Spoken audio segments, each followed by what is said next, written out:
먼저 김현정 의원께 여쭤보겠습니다. 윤석열 대통령 탄핵 심판의 마지막 변론기일이 내일입니다. 주말 사이에 이 탄핵 찬반 집회가 광화문, 또 헌법재판소, 또 지방에서도 열렸습니다. 특히 민주당이 3개월 만에 장애 집회를 직접 열고 박찬대 원내대표를 포함해서 지도부 다수가 또 의원 다수가 참여를 했는데 직접 집회를 연 이유, 그동안 좀 직접 집회 참석은 또 주최는 좀 하지 않았었는데 네네. 하게 된 배경은 뭡니까? 그러니까 그동안에 시민단체 주도로 이제 촛불 집회를 했고 우리 더불어민주당 의원들하고 당원들은 자발적으로 참여를 했었는데 그 이유는 이제 윤석열 대통령이 구속 기소되고 그 탄핵 소추가 되면서 1차적인 목적을 달성했기 때문에 이제 시민사회 주도로 이제 촛불 집회를 했고요. 그다음에 촛불 집회의 내용들도 뭐 윤석열 대통령의 파면을 촉구하는 것보다는 오히려 그 사회 대개혁을 통한 파면 이후에 사회 대개혁을 통한 새로운 대한민국을 만드는 그런 발언들이 주를 이었거든요. 그리고 원칙적으로 정당의 발언도 배제시켰고 그런 측면이 있었습니다. 그러다 보니까 이제 지금 탄핵 심판이 이제 거의 종결 시점에 와 있잖아요. 그러다 보니까 이제 그 당원과 지지자들 사이에서 그동안 탄핵 심판 과정들의 내용들에 대해서 좀 공유할 필요가 있다라는 요구들이 있어서 당 주도로 이번에 그 집회를 열게 되었습니다. 네. 김 의원께서도 참석을 하셨나요? 네, 당연히 참석했습니다. 네. 민정 의원은 어떻게 보시나요? 저도 그동안 이제 국민의힘에서 헌재 흔들기, 뭐 사법부의 흔들기를 줄곧 해오고 있지 않습니까? 그에 의해서 공수처 흔들기를 하는 정치 공세다라고 저는 생각을 해요. 이 핵심은 그 공수처에 수사권이 있느냐의 문제이지 않습니까? 그래서 이미 그 법원에서 발부한 체포영장이나 구속영장을 통해서 법률적으로 이미 그 공수처의 수사권이 있다는 건 확인이 된 문제 아닙니까? 그리고 그 서부지법에서 발부한 체포영장과 관련해서도 중앙지법에다가 체포적부심을 신청했다가 기각당한 바도 있지 않습니까? 그걸 통해서 다 이미 확인된 그런 내용이다라는 말씀을 좀 드리고, 그리고 공수처의 그 해명에 의하면은 그 중앙지검에서 이게 기각 사유도 수사권이 없어서가 아니라 중복 청구 때문에 그걸 정리해서 오라라는 취지였다라고 얘기하고 있고 또 지금 주진우 의원님의 그 설명과는 다르게 공수처에서는 검찰의 모든 서류들을 다 넘겼다라고 하고 있거든요. 그 내용에 다시 이제 확인해 보면 될 문제이지만, 그래서 저는 이 내용, 그리고 가사 이제 예를 들어서 그 서부지법의 체포영장을 청구할 때 중앙지법에서 청구했던 통신영장이라든지 압수수색 영장을 청구하지 않더라도 그 체포영장 발부가 불법이 되는 건 아니기 때문에 본질적인 내용은 아니다라고 저는 말씀을 드리고 싶고, 국민의힘에서 우리 아까 잠깐 이제 헌법재판소의 그 광장의 집회들이 영향을 미칠 것에 대해서 잠깐 얘기를 나눴지만, 이 중도층의 민심에는 지금 이렇게 국민의힘에서 하고 있는 이렇게 사법부 흔들기라든지 또는 그 이제 구구의 주장이라든지 내란에 옹호하는 듯한 그런 태도들 때문에 중도층의 민심은 상당히 지금 많이 이반되고 있다라는 말씀도 곁들여 드립니다. 계속 제기하는 것 중에 하나가 이 부분 여쭤봐야 될 거, 우리법 연구의 카르텔 계속 이야기를 하고 있습니다. 이 부분에 대해서는 어떻게 생각하시는지요? 저는 그 정말 내로남불적이고 자가당착적인 주장을 계속해서 권성동 원내대표가 하고 있다고 봐요. 그러니까 그 우리가 과거에 그 본인이 연루된 강원랜드 그 채용비리 사건 때 그때 무죄 판결했었잖아요. 그때 무죄 판결한 판사가 우리법 연구회 소속이었어요. 그분 아주 훌륭한 판사를 극찬했던 사람이 권성동 원내대표였습니다. 그리고 이게 전형적인 그 메신저를 공격하는 아주 나쁜 정치라고 저는 생각하거든요.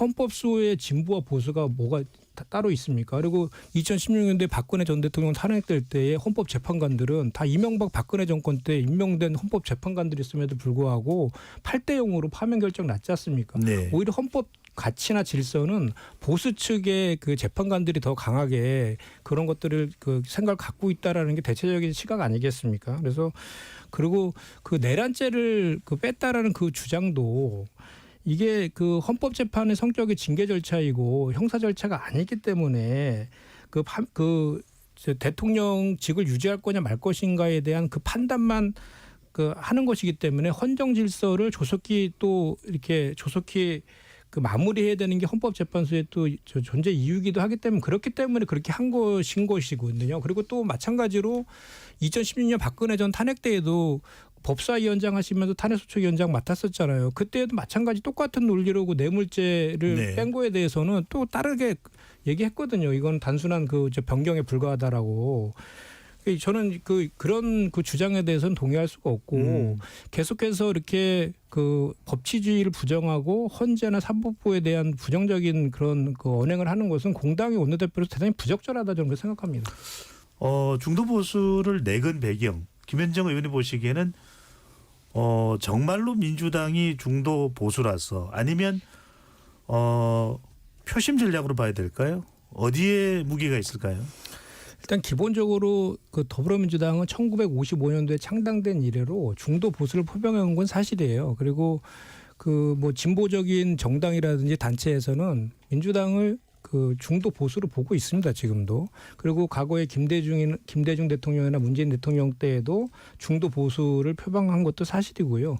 다만 이제 더불어민주당이 그러면 중도 보수만 지향하고 있느냐 그건 아니죠. 그래서 예. 지금 사회적인 개혁적인 의지에 대해서는 그것도 포괄하면서 국정 안정과 관련해서는 중도 보수까지 아우르는 다양한 스펙트럼을 가진 정당이라는 게 정확할 것 같고요. 그리고 지금 현재 이재명 대표가 강조하고 있는 것은 중도 보수와 같은 맥락이지만 실용주의를 지금 강조하고 있는 거거든요. 그러니까 먹고 사는 문제를 해결하는 데는 진보 보수가 따로 없고 중도 실용주의가 중요하다라는 것인데 실용주의의 내용을 보면은 보수의 정책이라 하더라도 국민들의 삶에 도움이 된다라 하면 인용해 쓸 수 있고 또 그걸 해결하는 방법에 있어서는 대화와 타협을 통해서 해결하는 것 그것을 중도 실용주의라고 얘기하고 그런 방법으로 나아가고 있는 것이거든요. 그렇기 때문에 설령 본인이 계속 주장해왔던 정책들이라도 여야 합의가 좀 필요해서 좀 필요하다고 하는 것들에 대해서는 이제 양보도 지금 하고 있는 그런 모습들을 좀 보이고 예. 있다 이렇게 보고요. 그다음에 이제 지금 사실 국민의힘이 사실 구구 집회라든지 또는 좀 전에 제가 말씀드린 그런 헌재나 사법부라든지 또는 재판관에 대해서 이렇게 공격하는 것들 이런 것들은 사실 좀 너무 구구적으로 극단적인 우측으로 좀 가고 있는 거 아니냐. 그러면 비어 있는 보수의 공간들을 또 더불어민주당이 더 채워줘야 되는 그런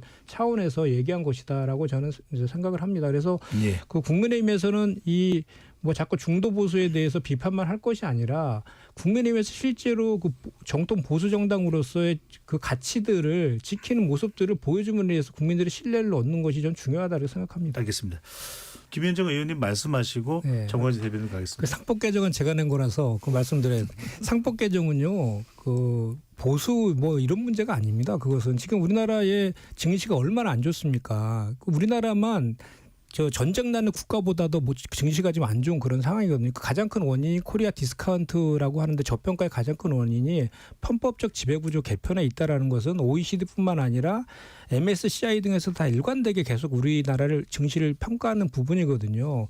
근데 이 이사의 충실 의무를 주주까지 확대하는 그 내용은 바로 편법적 지배구조, 최대 주주만을 위한 편법적 지배구조를 막자라고 한 내용입니다. 그래서 이게 보수와 진보의 문제는 아니고 그래서 윤석열 대통령하고 이복형 금감원장도 검사 시절에 제일모직과 삼성물산 합병한 거 있잖아요. 그거 기소했던 분들 아닙니까? 그래서 상법 개정의 필요성을 이복형 금감원장도 얘기하고 계시잖아요. 제가 하나만 그런 내용입니다. 이건. 그래서 이거는 진보 보수의 문제가 네. 아니고.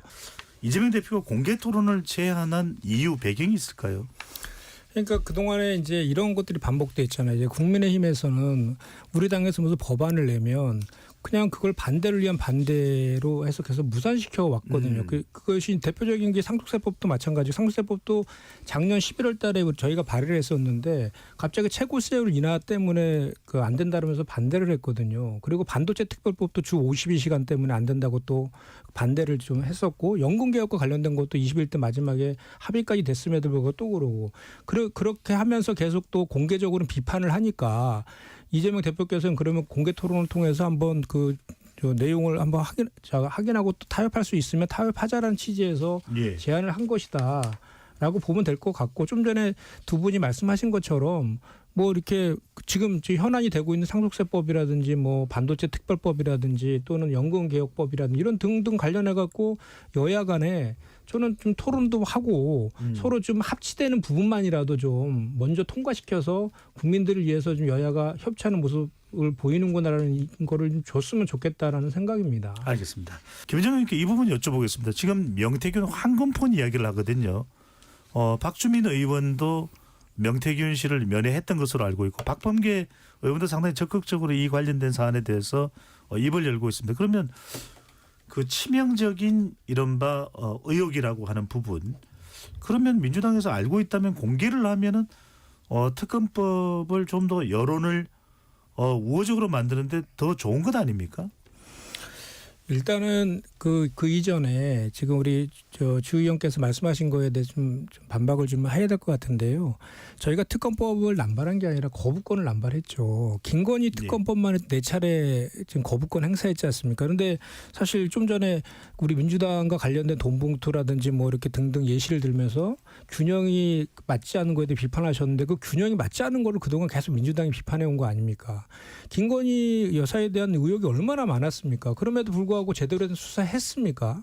안 했잖아요. 그래서 4차례 이제 일반 특검을 거부하니까 상설 특검이라도 해서 지금 하려고 하는 거다라는 걸 말씀드리고, 명태균 이제 특검법 관련해서도 이 명태균 게이트가 그 12.3 비상계엄의 트리거였다라는 게 지금 언론 보도를 통해 다 확인되고 있는 거지 않습니까? 그리고 지금 윤석열 대통령과 김건희 여사의 공천 개입이라든지 뭐 여론 조작 그리고 이제 이권 개입 이런 걸 넘어서 지금 유력한 그 국민의힘 대선 후보들까지 다 연관되어 있던 것까지 나오고 있는데, 그리고 본인도 지금 특검법을 원하고 있지 않습니까? 이런 상황인데 실제로 검찰이 제대로 수사 안 했잖아요. 23년도 12월 달에 고발되었는데 계속 그 수사 검사도 한 명 없는 곳에 배당했다가 몇 개월이 지나갖고 24년 9월 달부터 이제 수사를 하기 시작한 거거든요. 그리고 11월 달에 수사 보고서가 나왔음에도 불구하고 발표도 안 하고 있다가 거기 실제로 그 증언을 통해서 나오잖아요. 11월 달에 비상계엄의 원인으로 이 명태균 게이트, 명태균과 관련된 것들을 윤석열 대통령이 언급했다는 얘기도 나오고 있고, 이 정도 상황이면, 그리고 또 하나는 그 강혜경 씨가 한 증언인데 24년 3월 달에 본인의 휴대폰이랑 등 해가지고 이미 다 검찰에다가 제출했다는 거 아닙니까? 예. 그럼 그때 검찰에서 이미 24년도 3월 달에 이와 그 관련돼서 내용을 알고 있음에도 불구하고 그거에 대해서 이제 또 계속 수사를 문개기하고 있다, 이런 의혹까지 있잖아요. 그렇기 알겠습니다. 때문에 아니 그 특검을 거부하는 자가 범인이다라고 하고 있는 거 아닙니까? 그 윤석열 대통령 등등 해서. 그러면은 이런 이 정도의 의혹이면 특검을 통해서 빨리 의혹을 해소하는 알겠습니다. 게 오히려 더 바른 길 아닌가요? 한 가지만 확인하고 아까 질문드렸던 내용인데 이 명태균 씨 관련해서 아주 결정적인 내용을 지금 한건폰의 내용을 민주당에서 가지고 있습니까? 어떻습니까? 그거는 제가 좀 확인한 바는 없지만 네. 지금 뭐 면회에서 그 명태균 씨가 뭐 몇 가지 얘기들을 했다라는 얘기들은 저도 이제 언론 보도를 통해서 확인하고 있는 것인데, 그것을 뭐 언제 그걸 공개한다 해서 특검법을 뭐 국민의힘에서 수용하거나 이럴 것 같지는 않거든요. 그래서 알겠습니다. 그거는 뭐 적당한 시기에 공개할 수 있는 시점이 되면 공개하지 않을까 싶습니다. 네. 아니 지금 우리 당에서는 이재명 대표가 유력한 대선 후보인 거는 뭐 부정할 사람은 없고요. 예. 그리고 지금 말씀하신 것처럼 26일 날 이제 변론 종결하면 한두 달 이내에 이제 선고를 하게 되어 있으니까 3월 말이나 4월 정도에 2심이 이제 나오는 거죠. 그리고 또 이제 3개월 안에 이제 대법 선고를 해야 되는 거 아닙니까? 그렇게 따지면 한 6, 7개월 정도에 이제 대법 선고가 예정이 되어 있는데, 그 이전에 저희는 뭐 예상되듯이 5월 경에 이제 대선이 치러질 거라고 예상하고 있지 않습니까? 그렇기 때문에 대선에 출마하고 이런 것들과 이 선거 재판과는 뭐 큰 관련 없다, 이렇게 다 보고 있습니다. 대통령은 내란 외환을 제외하고는 형사상 소출을 받지 않는다. 재판이 정지된다는 게 다수 의견. 어떻게 보시는가요?